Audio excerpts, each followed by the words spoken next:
We had a question come in recently asking if Catholics and Christians worship the same God. I know many people have different backgrounds, worldviews, and faith upbringings. So remember, this is a quick answer to a complex question.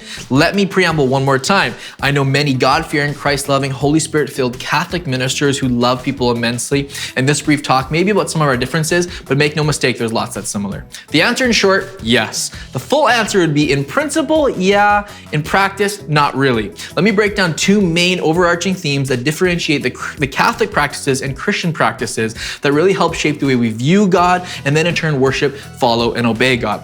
Hierarchy, first main point. The Catholic Church places a high priority and severity on priests taking part in people's Christian practices. It is the Church's job and primary ability to properly teach and establish doctrine for every single person. Although yes, church and pastors must play a massive part, it is the job of the believer to enjoy the word for God themselves and have a growing relationship with Jesus, where the church becomes a supplementary to their discipleship journey. We see this played out in the Confession of Sin. John 20 has long been used as a text by Catholics that sees Christ giving them the responsibility of forgiveness of sins to priests. Now, I do believe most priests know that only Christ can forgive sin, but they see the practice must be done by a minister. In the Bible, Jesus forgave sins, and then scribes and students of the law asked about this, and Jesus rightly would state that only God forgives sins.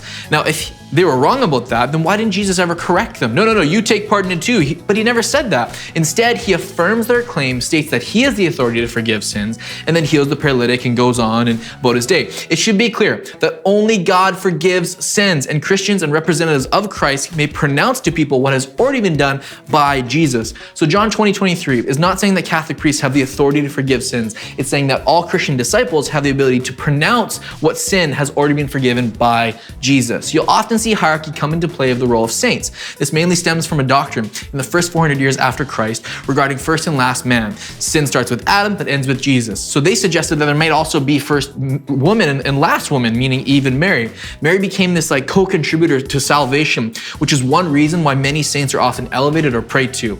It's important to note Acts 4:12 says there is no other name but Jesus under heaven where you can find your salvation. It's in Jesus and Jesus alone. All of this conversation of hierarchy should really lead us back to the book of Hebrews, where the writer was trying to help Jews lean away from old practices of needing priests in the temple to doing complete sacrifices and remember that Jesus was the final sacrifice. He was greater than Moses, greater than Elijah. He tore the veil into two, giving every person access to him and therefore God. Jesus is the great high priest. Philippians 2 said Jesus, being in very nature God, did not consider himself equal with God, which is something to be used to his own advantage. Rather, he made himself nothing by taking the very nature of a servant, being made in human likeness. Hierarchy truly started and ended with Jesus Christ.